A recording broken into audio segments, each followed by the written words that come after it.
Okay, quick update on fantasy before we get into this video because, believe me, it's actually relevant here.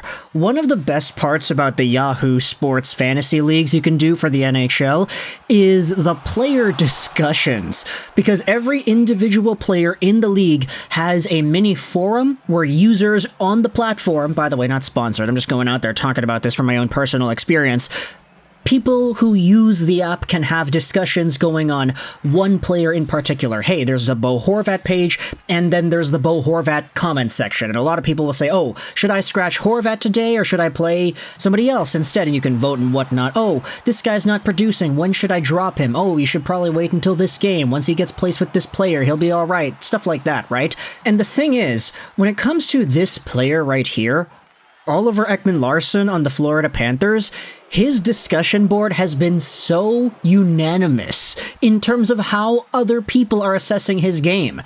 They're all saying the same thing, that, hey, this guy is one of the top players in my league. And the reason for that is because Oliver Ekman-Larsson, with the Florida Panthers, has been their #1 defenseman.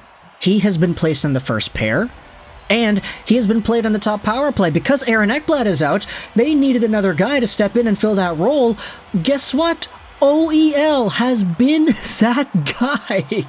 And that is crazy, because he has gone out here with a legitimate opportunity to reinvent himself at only $2-point-something million a year, 1.9, excuse me, till the end of this season.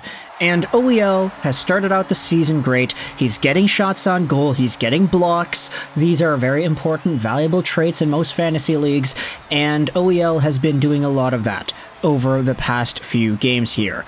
Part of the reason I wanted to talk about him in this video is because of an article published by Thomas Drance ahead of the Canucks and Panthers game on Saturday night. Within this piece, you had yourselves a few quotes from OEL regarding his opinions as to how things ended off with the Vancouver Canucks.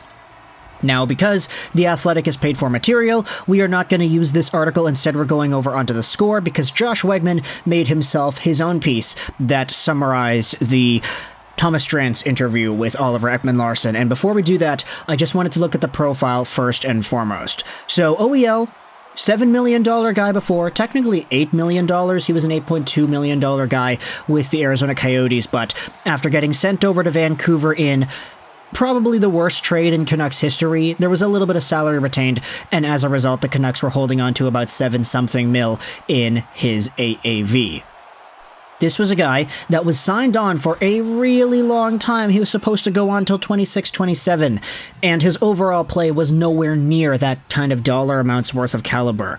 He was getting about 20 points a year, and he wasn't that bad in his own zone. When I say that bad, not bad, but not that bad.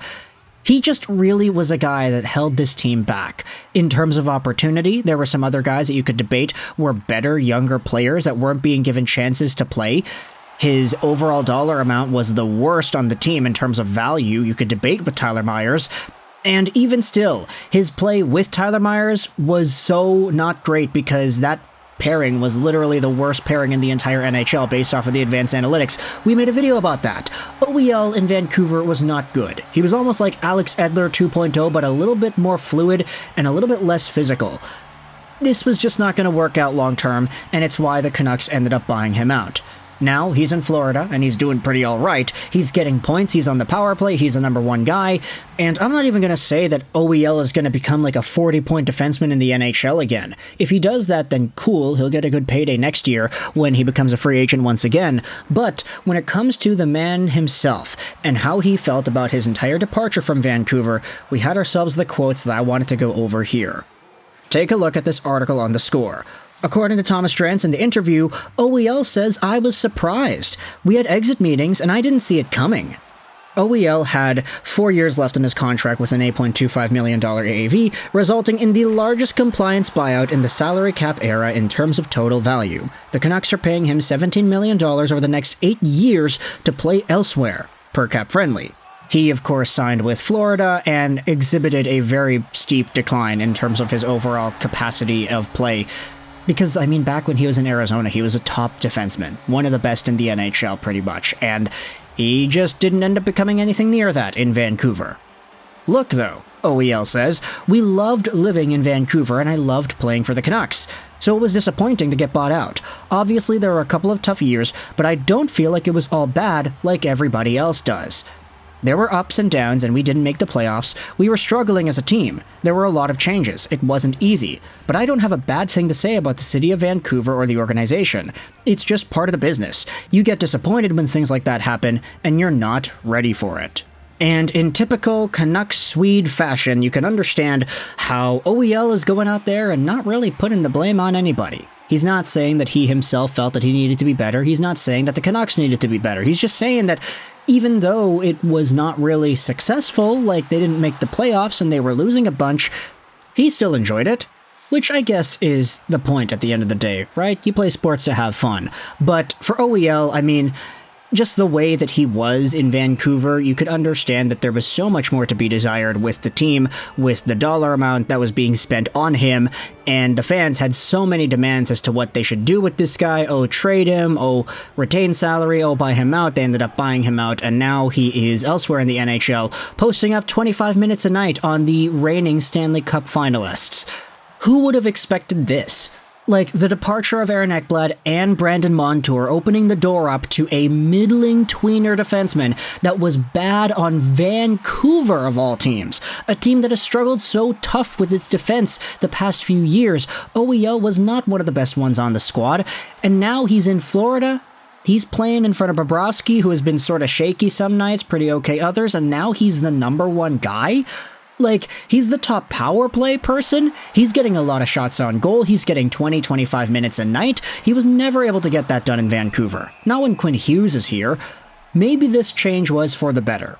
But of course, acknowledging how good OEL has been in this sample doesn't make Canucks fans feel any better, but at the same time, I mean, look at what they did with the cap space, right? They freed up the 7-something million, and now they have to retain a bunch on buyout money because OEL is going to be making a few $1 million over the next few seasons combined. Let's go over to Cap Friendly and look at the buyout numbers. I didn't have this open when I started recording this video. I probably should have had it, but some of these numbers are so ridiculously high that the cap hit for Vancouver in 24-25 for OEL's buyout, 2.3 mil. In 25-26 and 26-27, it's 4.7 mil. The Canucks are going to have $4 million tied up in just OEL's buyout. That's like a legit middle six player. That's a legit middle pair player that you can get with $4-something million, and that is held back because of the OEL buyout. Like, talk to me again as to why this trade was bad, right? Jim Benning trying to make a last-ditch desperation effort attempt at making the playoffs, so he acquires a washed-up OEL who's overpaid and not producing much anymore, and ends up screwing over this team for the next regime financially and emotionally. I'm going to say emotionally, because the plays that OEL and Myers made together, yeah, they were not great. Worst defense pairing in the NHL when they were together. But either way, let me know your thoughts in the comment section below. How do you feel about the way OEL has bounced back? Of course, we like to see good comeback stories in the NHL, no matter who it is. If they're at least good people, they could get the benefit of the doubt, and I think OEL has proven with these comments that he's a good enough guy that deserves a shot at being good again. It's just situationally, in terms of the finances, with Benning and everything, the context there, it sucks.